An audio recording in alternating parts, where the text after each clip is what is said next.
Every now and again, a new game comes around and completely changes all the rules. They challenge genre norms and introduce new ways to play games. Titanfall has the potential to be that game.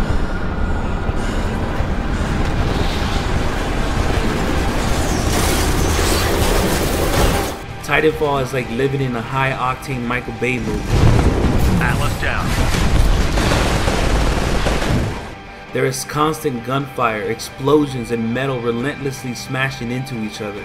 It's a continuous barrage on the senses, but never gets so overwhelming that you feel you have no control in the gameplay. But unlike those Michael Bay flicks, this game packs as much substance as it does style.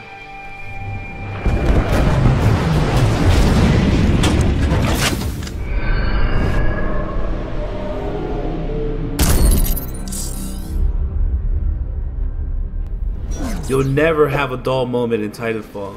Human players are known as pilots since they're the only characters who can control Titans. The map is also populated with two different classes of non-playable characters or NPCs known as grunts and specters. The game is designed so that every human character can have a Titan at the same time.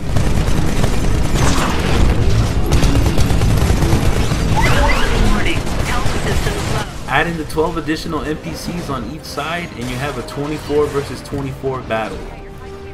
In attrition, you'll battle the opposing team in a race to get 250 attrition points. While it is easy to kill enemy AI, you will get significant less points for doing so. The three game types offer a great mix of game styles and really exhibit how the Titanfall engine can be utilized to create a completely different yet still equally fun experience. Titan fight, plain and simple. You have to be the last Titan standing. Okay, only 2 enemy Titans are left. The structure of the multiplayer is deeply immersive. The game is built to make you feel like you're a single soldier involved in a greater conflict. New friendly and enemy AI are dropped from the sky through zip lines and dropships. NPCs are programmed to sometimes wait for human players to turn a corner, where you will be a witness to a minion assassinating another AI. They are small touches, ones that are usually reserved for single player campaigns, but those little details help create a level of immersion seldom seen in online shooters. There are some hiccups with these features, however. NPCs sometimes run out of dropships and just stand there, instead of rushing into battle. The assassinations sometimes happen too late, where it is obvious that AIs were just standing there doing nothing. These instances are infrequent and mostly a non-factor, but are worth mentioning. Once you reach the rank of 4, you can start customizing your pilot. While the beta obviously has limited options, the structure of customization is simple and intuitive. You can choose a primary weapon, sidearm, and an anti-Titan weapon. Primary weapons have separate attachments that you can add on, such as reflex sights and suppressors. You can tell Respawn Entertainment went to great lengths to make sure no one weapon or ability is overpowered. Aside from their weapons and grenade, you'll get to choose a tactical ability and a tier 1 and tier 2 kit. Tactical abilities include things like a cloak, which will temporarily make you partially invisible, or stim, which enhances your speed and health regeneration for a short period of time. They are well thought out and can really impact in how you play the game. You will also unlock burn cards as you do challenges in the game. Burn cards can range from giving you extra XP to giving you a supercharged weapon that is stronger than the stock version. You only get 3 a game and it only lasts for 1 life, but they are fun add-ons and at times can really impact your in-game performance.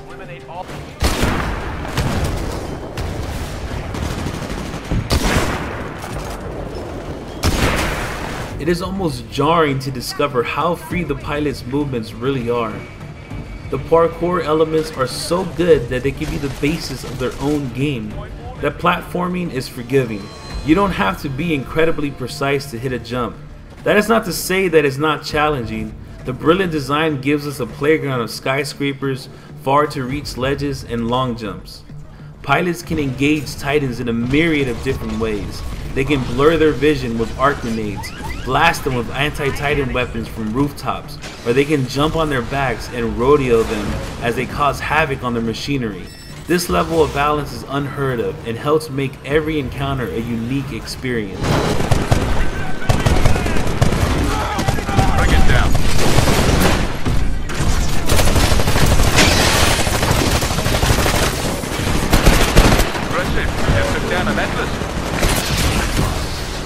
The Titans, of course, are the stars of this show. The first time you see a Titan in-game, you'll be shocked at how massive they really are. They stand as tall as some buildings, and you'll be awe-stricken at the ground shaking around you when you're near one. Charlie. The sight of the Titan breaking through the clouds at supersonic speed is an adrenaline rush. Stand by for Titanfall. Titans are just as customizable as pilots. You're free to choose from different primary weapons, tactical abilities, and so forth. This provides a lot of variety to Titan gameplay and allows you to adapt your choices to your playstyle. Every player will get an opportunity to pilot a Titan. You will get one after the first 3 minutes of the start of the match. If you rack up kills, your timer will go down and you can get your Titan much quicker. Hey, your Titan will be ready in 60 seconds. Be advised, Titan's ready in 30 seconds. Fortunately, if you ever get tired of using your Titan, you can always put them on autopilot by simply pressing down on the D-pad when you're not inside. Luckily, the Titan AI is much more reliable than the other NPCs.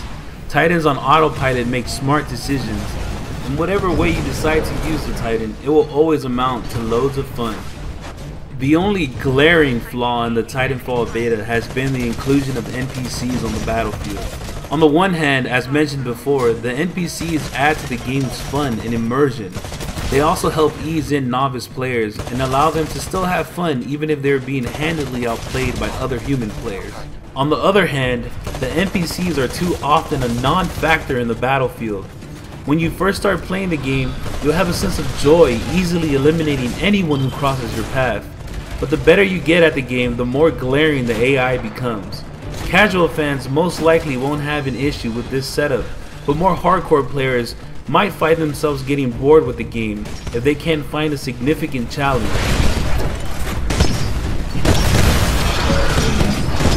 Hardpoint Charlie just went offline. All units, take Charlie back now. Damage core online. Damage core. Respawn has stated that they will take player feedback into consideration and has said not to rule anything out for the future. In the current setup, the game is devilishly fun, but the longevity of the game might depend on whether Respawn is willing to add new game modes that will feature more human players on the battlefield. Although we only got to see 3 game types in the beta, Respawn has confirmed that all game types at launch will be 6-on-6, so change to that number will have to be post-launch. Titanfall is not the most beautiful game on the market, but it is better than the majority of console shooters, with the exceptions of Killzone Shadowfall and Battlefield 4. Frame rate was never an issue and ran at a full 60 frames per second at all times. Stylistically, the graphical design is pretty, if not somewhat generic. The environment seems reminiscent and derivative of other futuristic sci-fi cities and landscapes. That is not to say that that is bad. Angel City, for example, feels like a real metropolis and a great playground for our combatants. The landscapes aren't vibrant, but they accomplish what they need to for a game like Titanfall. They set the mood for a war-torn environment and are perfect backdrop for huge battles. Titans and pilots are rich with details. Guns look sleek and powerful. Titans almost feel like Transformers walking around the map. It is a sight to behold and is where Titanfall shines in graphical presentation.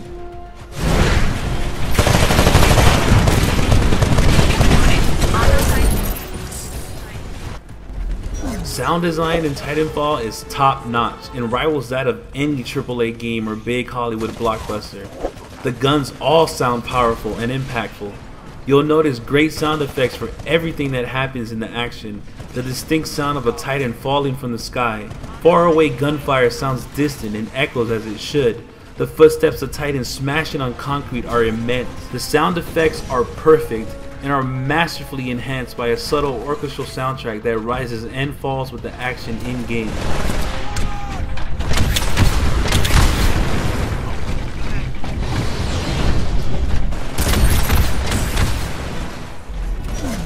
The Titanfall Beta answered a lot of burning questions about how the game would play and how you can possibly balance building-sized Titans against pilots. Yet, it also left some questions unanswered. Story-based multiplayer is still a mystery. It also presented new and more important questions. Will the minions be enhanced to present a bigger challenge? Can there be playlists with more than 12 human players?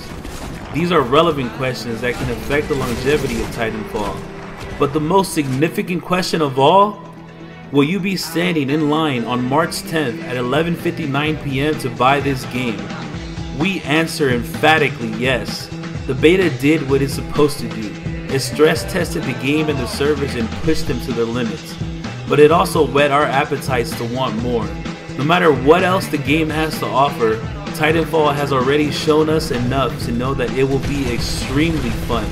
Respawn Entertainment has built a nearly flawless game engine that is ripe with possibilities. We are excited to play the full game and expect it to be one of the best games of the year. Warning, health systems low. Alright, we got what we came for. Awesome work, team. Mission accomplished. I'm detecting incoming IM disruption. Take out the IMC before they have a chance to escape. Impressive streak.